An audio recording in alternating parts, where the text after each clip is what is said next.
Olá, tudo bem com você? Estamos aqui mais uma vez para mais um estudo. O estudo hoje é da nossa segunda lição do curso bíblico Ensinos de Jesus. Deixa eu me apresentar mais uma vez. Eu me chamo Paulo Rafael, sou pastor da Igreja Adventista e nós estamos nesse momento. Hoje eu gravo segunda-feira, dia 28 de agosto de 2023, são exatamente 10h33 da noite. Eu estou gravando, vai ficar no meu canal, disponível para quem quiser assistir. É, mas também, especificamente, para esse momento, nós estamos realizando 4 classes bíblicas. Duas delas eu estou dirigindo, aqui em nosso distrito. Eu estou preparando esse material também para as pessoas que, vez ou outra, não podem estar comparecendo, né? Presencialmente. Então nós estamos fazendo a gravação aqui para ninguém ficar sem nenhum conteúdo. A ideia aqui é fazer um conteúdo mais objetivo, né? Na classe presencial eu, eu detalho mais, né? O ensino e o estudo que nós estamos fazendo. Mas vamos lá. Qual que é o tema de hoje? O tema de hoje é o que Jesus ensinou sobre a salvação. Um tema bastante importante. O nosso comentário diz assim: Jesus veio a este mundo com uma missão clara: buscar e salvar o que se havia perdido, de acordo com Lucas 19, verso 10. Ele veio resgatar a humanidade da morte eterna. Em seu nascimento, o anjo havia dito a José, né, marido de Maria: ele porás o nome de Jesus, porque ele salvará o seu povo dos pecados deles. Em sua apresentação no templo, cerca de 40 dias após seu nascimento, o piedoso Simeão declarou: Agora, Senhor, pode despedir em paz o teu servo, porque os meus olhos já viram a tua salvação. Então, a grande missão de Jesus é salvar. Esse foi o objetivo, né? Pelo qual ele veio, o objetivo principal pelo qual ele veio a este mundo. Muito bem, vamos lá. Vamos aprender juntos aqui. A Bíblia informa, e essa é uma realidade de todos nós, né? Romanos 5, verso 12: todos pecaram. E o salário do pecado é o quê? A morte. Então, o destino certo de todo ser humano seria esse, a morte. Entretanto, para que tivéssemos uma segunda chance, Jesus ele interveio, né? Ele se dispôs a morrer em nosso lugar e dessa maneira salvar-nos da condenação do pecado e nos garantir o direito à vida eterna.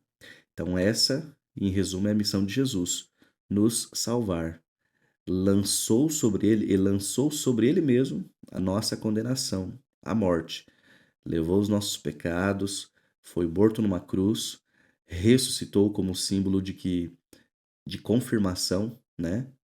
Não só como símbolo, né? Mas realmente uma confirmação de que o sacrifício dele foi aceito e agora, por causa do seu sacrifício, nós temos acesso à vida eterna, né? Se assim quisermos, se assim aceitarmos, se confessarmos Ele como nosso Senhor e Salvador.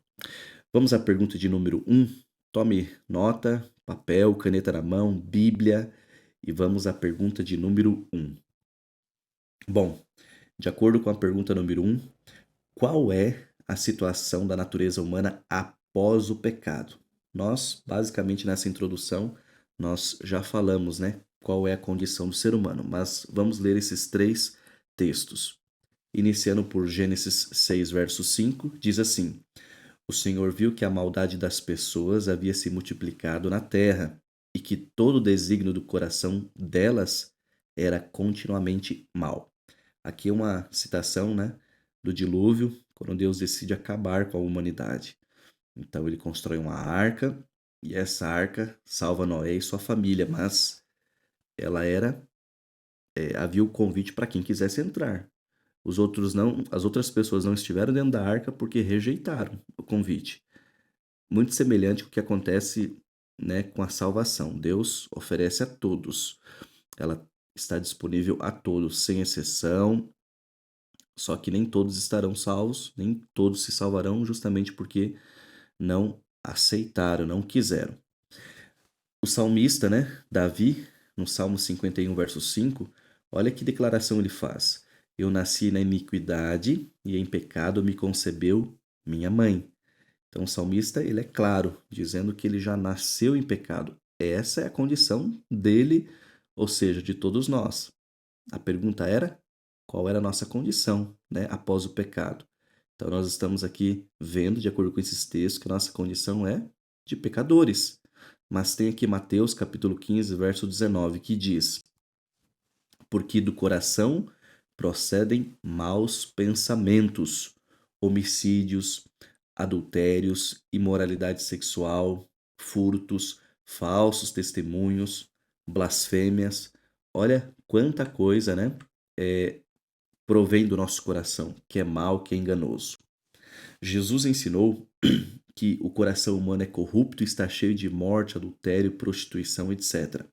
O pecado, ele acabou estabelecendo, e o próprio livro de Isaías, no capítulo 59, verso 2, diz que o pecado ele causou uma ruptura, uma separação, um abismo entre nós e Deus. E para vencer esse abismo, né, qual foi a solução? Jesus, a vinda dele ao mundo, né, tornando-se o elo, né, de ligação entre Deus e a humanidade. E por sua divindade, Jesus ele liga-se a Deus e por sua humanidade, ele liga-se a nós. Vamos à pergunta de número 2. A pergunta número 2 diz assim: que plano Deus estabeleceu para salvar o ser humano da morte eterna? Esse texto, né, João 3,16, é um texto muito conhecido que diz assim: porque Deus amou o mundo de tal maneira que deu o seu Filho unigênito, ou seja, único, para que todo que nele crê não pereça, mas tenha a vida eterna. Qual era a pergunta? Que plano Deus estabeleceu para salvar o ser humano da morte eterna? Ele entregou o seu Filho. Ele deu Jesus como sendo o nosso substituto. Né? O castigo que ele levou, que estava sobre ele, é o que cura a nossa doença, o que resolve o nosso problema, que é a morte eterna. Tá certo? Então veja, será que esse acontecimento, será que quando entrou o pecado, Deus foi pego de surpresa? Bom, a Bíblia diz lá em Gálatas 4, verso 4, que vindo, porém, a plenitude do tempo, Deus enviou seu filho nascido de mulher. Ou seja, foi no momento exato, no momento planejado, no momento em que deveria ocorrer.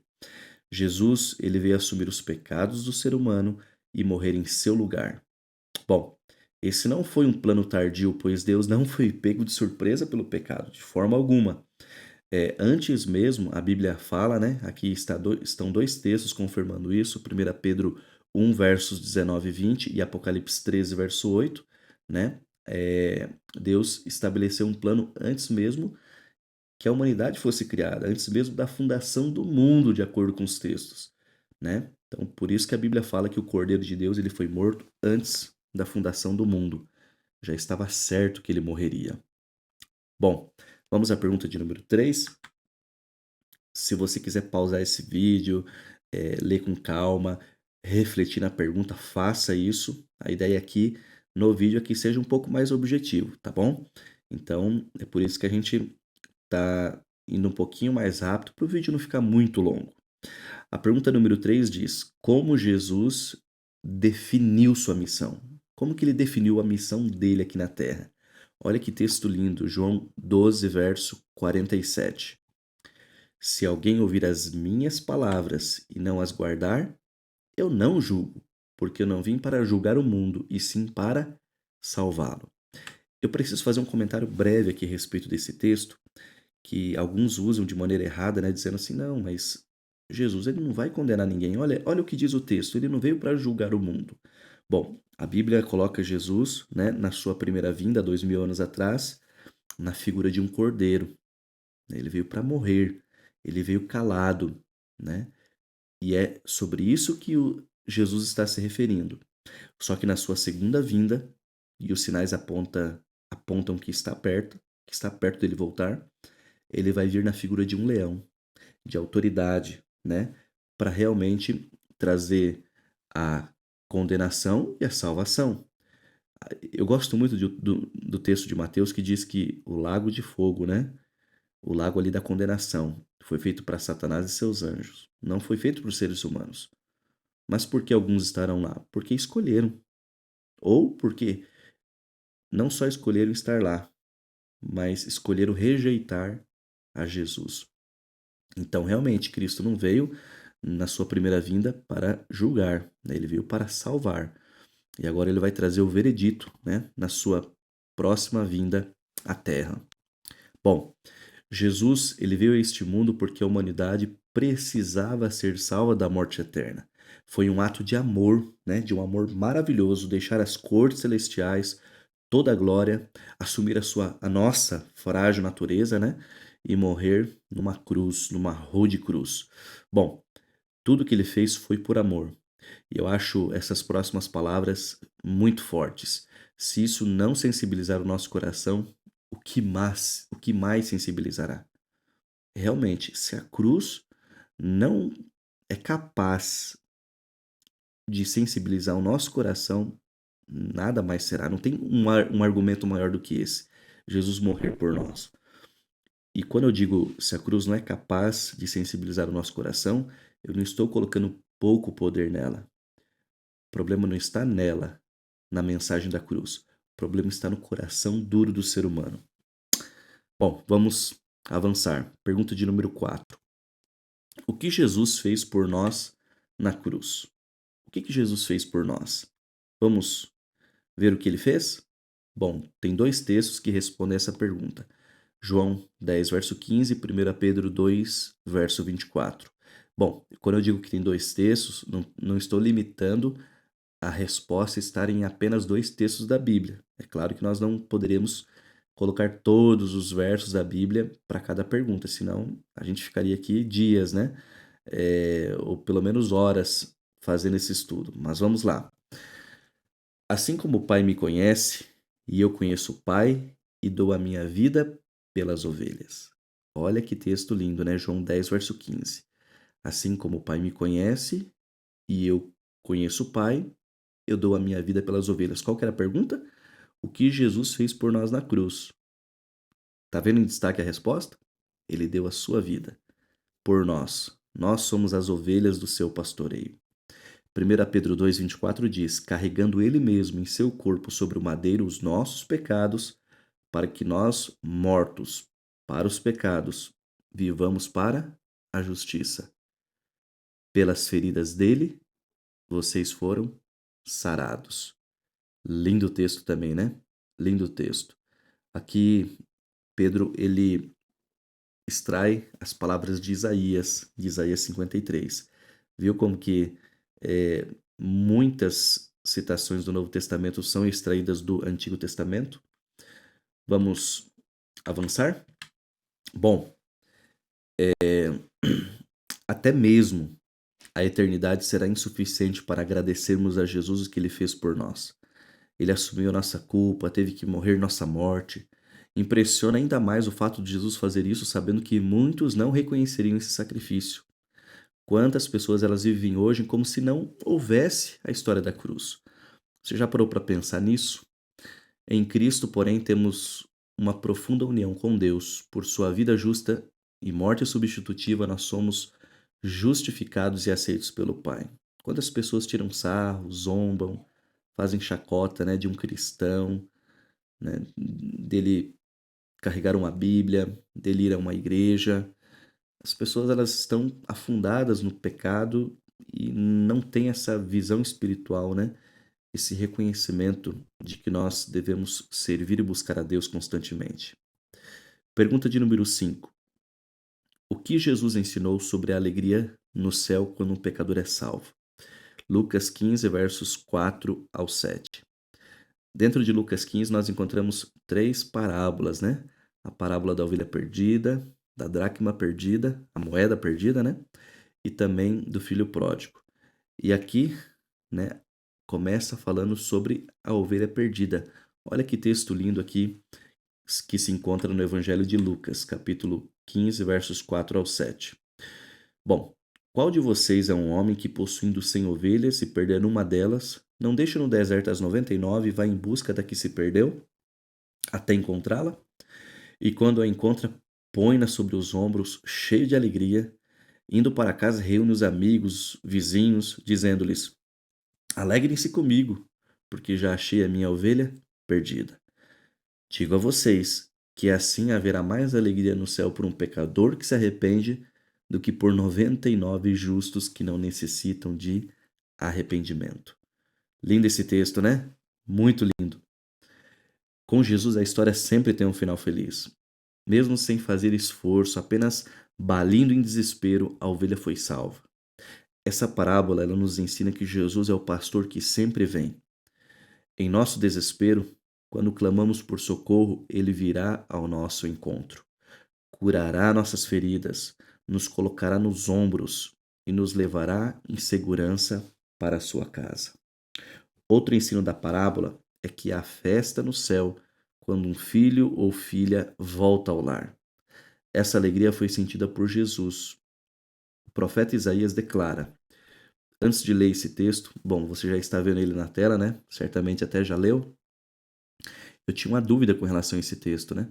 Porque eu ficava pensando assim comigo, será que Jesus ele não vai sentir tristeza quando ele voltar? Claro, vai haver uma multidão de salvos, mas de todos os seres humanos que foram criados, a grande maioria, a maioria esmagadora, rejeitou ele. Não quis viver os princípios do reino, não aceitou ele. Alguns até o rejeitaram a sua existência, negando a existência de Deus. Outros zombaram, né? Hoje a gente vê grupos fazendo passeatas em carnavais e ridicularizando um Jesus na cruz. E eu ficava pensando, será que ele não vai ficar triste? Eu perdi essa dúvida quando eu li esse texto. Pode conferir na sua Bíblia, Isaías 53, verso 11. Lá diz assim, ó: ele quem? Jesus, verá o fruto do penoso trabalho de sua alma e ficará satisfeito. Ele vai se alegrar com os salvos. Ele vai se alegrar com os salvos. E sabe por quê? Eu imagino que ele vai se alegrar porque os ímpios ou as criaturas que ele criou, elas fizeram a sua escolha. Ele criou meios para salvá-las, mas elas o rejeitaram. Triste, né? Pergunta de número 6. A salvação depende de nossas obras? Eu acho que eu penso aqui que o nosso estudo ele fica até mais interessante agora, porque ele vai mexer com algumas dúvidas que as pessoas têm, né? Será que as nossas obras nos salvam? Dá uma olhadinha nesses dois versos, esses dois textos. Um está em Efésios, outro está em Gálatas. Esse texto de Gálatas é bem conhecido, né? Daqui a pouco nós vamos utilizá-lo novamente. Nós vamos fazer uma pausa no verso 9 e depois, em outra pergunta, nós vamos utilizar o verso 10. E eles se complementam de maneira fantástica. Aqui é uma teologia paulina, né? Inspirada por Deus. Diz assim: porque pela graça vocês são salvos. Opa, salvação é pela graça. Mediante a fé. Por que mediante a fé? A fé é como um braço, uma mão. Porque se algo vem para mim de graça, eu tenho que ter pelo menos esforço de pegar, de estender minha mão e pegar. Né? Digamos que minha esposa chegue aqui agora no escritório onde estou gravando e me traz um copo d'água. O fato de ela colocar esse copo d'água aqui na minha frente não vai me hidratar, né? Eu tenho que pegar o copo e tomar, né? Então, quando a Bíblia fala assim, ó, vocês são salvos pela graça, mas você precisa exercer a sua fé. A fé, ela no hebraico, ela tem uma conotação, ela está ligada à fidelidade, obediência. É por isso que Tiago fala que a fé sem obras é morta, né? A fé precisa ser exercitada. E o texto continua: isso não vem de vocês, é dom de Deus, não de obras para que ninguém se glorie. É porque se nós fôssemos salvos pelas obras, aí quem seria devedor era Deus. ele teria uma dívida conosco, mas não, é o contrário, é nós que temos uma dívida com ele, porque ele morreu por nós, comprou, pagou o preço da nossa salvação, e agora eu tenho uma dívida comigo e com ele, porque se eu não for até ele, eu vou me perder. Bom, Gálatas 2, verso 16 diz: Sabendo, contudo, que o homem não é justificado por obras da lei, e sim mediante a fé em Jesus Cristo, ele vai repetir duas vezes isso, ó. Também temos crido em Cristo Jesus para que fôssemos justificados pela fé. Ó, novamente ele diz: e não por obras da lei, pois por obras da lei ninguém será justificado. Resposta, né? Somos salvos. Aliás, a pergunta de número 6, a salvação depende de nossas obras? Resposta é não, de maneira alguma, né? Nós somos salvos pela graça de Deus, independente das obras da lei. Aqui está só obras, né? Obras em geral. Ou seja, as nossas boas ações, para ficar mais claro. Essa salvação, ela é recebida pela fé em Cristo como o prometido Cordeiro de Deus. Isso é fé na justiça de Cristo, que nos é imputada, ou seja, que nos é creditada. Fé em seus méritos, que são plenamente suficientes para nos perdoar e salvar. Paulo, ele confessou, né? Lá em Gálatas 6,14. Longe esteja de mim gloriar-me, senão na cruz de nosso Senhor Jesus Cristo. Eu não tenho nada que me gloriar, né? A não ser, né? A única coisa que eu devo me gloriar é na cruz. Não em mim, não nas minhas obras. Vamos para a pergunta de número 7.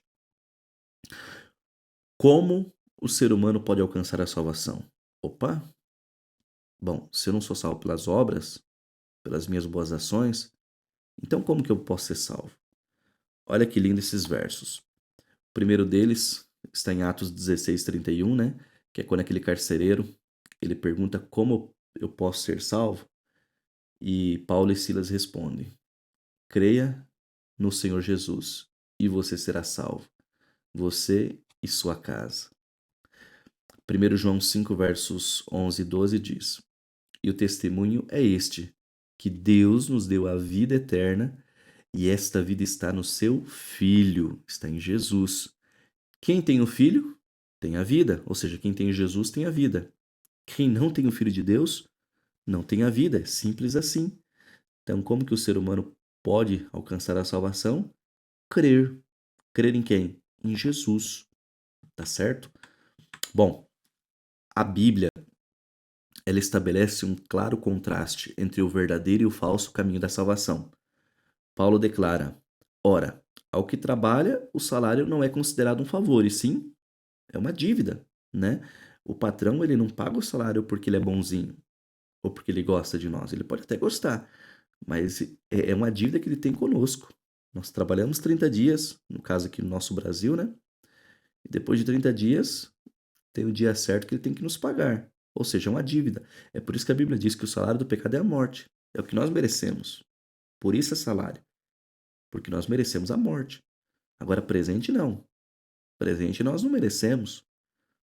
Aí o texto continua lá de Romanos. Mas o dom gratuito de Deus, ou seja, o presente que Deus dá para nós é o quê?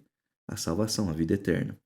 Bom, continuando aqui, ó. Mas ao que não trabalha, porém crê que justifica o ímpio, a sua fé lhe é atribuída como justiça. Romanos 4, versos 4 e 5. Essa é a questão crucial. Ninguém precisa de obras para ser justificado. Devemos apenas crer e confiar em Cristo. Mas para isso pode levantar uma outra dúvida. E para que devemos ter obras? É a pergunta número 8. Vamos ver o que diz ela? A pergunta foi formulada da seguinte forma: se somos salvos somente pela graça, qual é o valor das obras na vida cristã? Opa! Lembra que eu falei que nós íamos voltar para o verso 10 de Efésios 2? Aquela hora nós lemos Efésios 2, versos 8 e 9. Pela graça sois salvos mediante a fé, isso não vem de vós, é um dom de Deus. E olha o que diz o verso 10. Pois nós somos feitura dele, filhos dele, criados por ele, né, em Cristo Jesus, para boas obras, as quais Deus de antemão preparou para que andássemos nelas. Esses dias uma pessoa me disse: é impossível obedecer os mandamentos de Deus. Eu falei: quando você diz que é impossível, você está duvidando do poder de Deus. Porque a Bíblia ensina, e aqui está um dos textos, né, que afirmam isso, que é Deus que nos dá poder para a obediência. Porque Paulo, lá em Romanos capítulo 8, versos 7, se não me falha a memória, verso 7, verso 8, diz que a nossa carne é enferma. Ela não pode obedecer, né? A inclinação dela é para o mal, é para os desejos da carne. Mas isso é o que é carnal. Agora, quando nós estamos em Cristo Jesus, nós somos nova criatura e nele, né, através da habitação dele em nós, do Espírito Santo, ele nos capacita a desenvolver os frutos do Espírito, que estão lá em Gálatas capítulo 5. Tá certo? Mas vamos ver aqui o que diz Tiago 2, verso 17. Eu até mencionei esse texto agora há pouco. Assim também a fé, se não tiver obras, por si só está morta. Então, qual a importância das obras na vida do cristão? A importância não é um meio de salvação, mas uma evidência da salvação. A obra na vida do cristão, ou seja, a obediência, os frutos do Espírito, a obediência aos mandamentos de Deus, ela evidencia que o cristão está salvo. Não que ele guarda para ser salvo, mas é um fruto de que ele está salvo em Cristo Jesus. Ele foi transformado. Veja, há dois enganos, dois erros que são comuns, né, quando nós pensamos nesse assunto de obras, de fé e tudo mais. O primeiro é acreditar que as nossas obras podem de alguma forma contribuir para a nossa salvação. A Bíblia ensina que aquele que procura se tornar santo, justo pelas suas próprias obras, ele está tentando o impossível. Pode conferir esses dois textos, Jeremias 13, 23 e Isaías 64, verso 6. O outro erro, o outro engano, que também é perigoso, é achar que a crença em Cristo nos isenta da observância da lei de Deus e das exigências do Evangelho. Somos salvos pela graça? Sim, claro que somos salvos pela graça.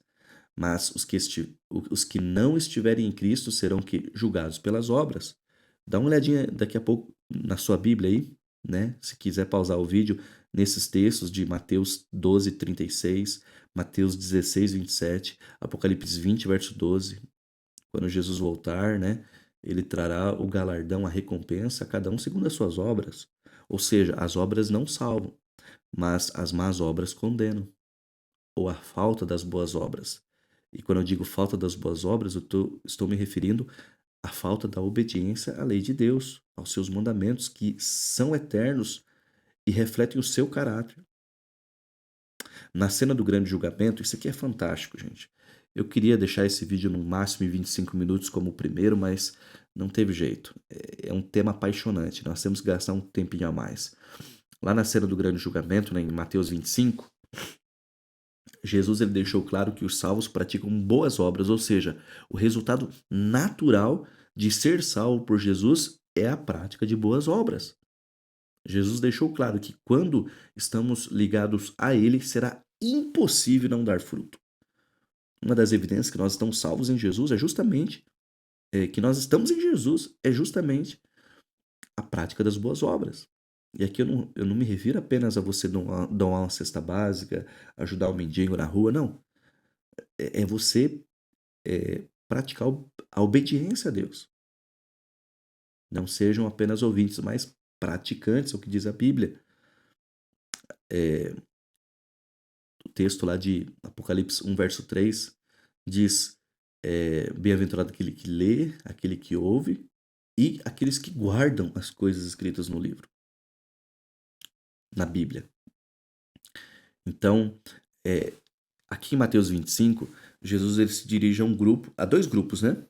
Um grupo de perdidos, que está à sua esquerda, e um grupo de salvos, que está à sua direita. Os bodes e as ovelhas, né?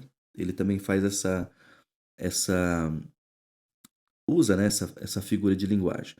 Agora, eu não quero me deter no que ele disse para os perdidos, quero me deter no que ele disse para os salvos. É a mesma coisa, só que um praticou e o outro não praticou. Mas é interessante, talvez você não notou isso, conheça o texto, conheça as palavras de Jesus, já leu esse texto, mas não notou algo. Talvez, né? Muitos com certeza viram isso. Quando Jesus olha para o grupo de salvos e diz assim, ó, porque quando eu estive nu, você me deu roupas, me vestiu.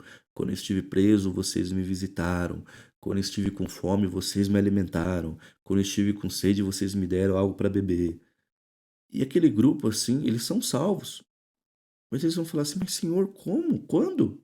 Quando que isso aconteceu? Quando foi que tivemos com fome, te demos de comer, etc. E Jesus vai falar, né? Quando fizesse um desses meus pequeninos, né? A mim o fizeste. Só que o detalhe interessante aqui no texto é que eles praticaram boas obras sem perceber. Eles não perceberam. Por quê? Porque eles não estavam fazendo como algo exterior, mas era algo realmente natural, natural deles, né? Sensacional isso. É sensacional esse texto. Vamos concluir? Bom, antes mesmo que o ser humano pecasse, tá aqui um resumo, né, do que nós estudamos. Deus havia estabelecido um plano já para resgatá-lo. Jesus viria ao mundo, esse era o plano, para morrer em seu lugar, em nosso lugar. Nós somos salvos exclusivamente. Eu quero me aproximar do microfone aqui, ó. Exclusivamente pela graça de Jesus. Quando o pecador, pela fé, aceita a Cristo como seu salvador pessoal, a justiça de Cristo lhe é creditada, imputada e substitui a sua vida de pecado. Então, o resultado da habitação de Cristo no coração é a prática das boas obras, como um fruto do Espírito. Lembra que eu falei que estava lá em Gálatas, capítulo 5? Tá aí os versos 22 e 23 estão a lista dos frutos do Espírito. Você pode conferir na sua Bíblia. A grande notícia do Evangelho é: nós fomos salvos. Aliás, é que não fomos nós que escolhemos Cristo, mas Ele nos escolheu e nos destinou à salvação. Foi Ele que nos escolheu primeiro, né? Sensacional. Sensacional. Gente, é um tema realmente apaixonante. Saber que Jesus nos salva, nos perdoa, está disponível a todo instante para nos trazer a salvação. Vamos à nossa decisão de hoje? No final de cada estudo, nós temos aí a nossa decisão. Eu espero que você responda positivamente essas duas questões. Primeiro, agora, né, baseado nesse estudo, agora que eu compreendi o maravilhoso plano da salvação, eu desejo confiar unicamente nos méritos de Cristo, de Jesus para ser salvo. Você aceita isso? Amém, né? Eu tenho certeza que você aceita. E a segunda pergunta é: desejo pela habitação dele em meu coração produzir os frutos de arrependimento e assim glorificar seu nome. Fantástico, né? Saber que Deus nos ama e nos salva. Bom, queridos, Deus te abençoe. Te espero no próximo estudo. Que Deus possa abençoar sua família, seu trabalho, seus amigos, seu lar, enfim, tudo, né? Que está ao seu redor. E tenha sempre desejo de estudar a palavra de Deus. É libertador. Por isso que a Bíblia diz, né? E conhecereis a verdade vos libertará. Que todos nós sejamos libertos em Cristo Jesus. Um grande abraço para você, obrigado pela sua companhia e compartilhe esse material também com mais pessoas que você deseja ver no céu. Um grande abraço e até o nosso próximo vídeo. Tchau, tchau.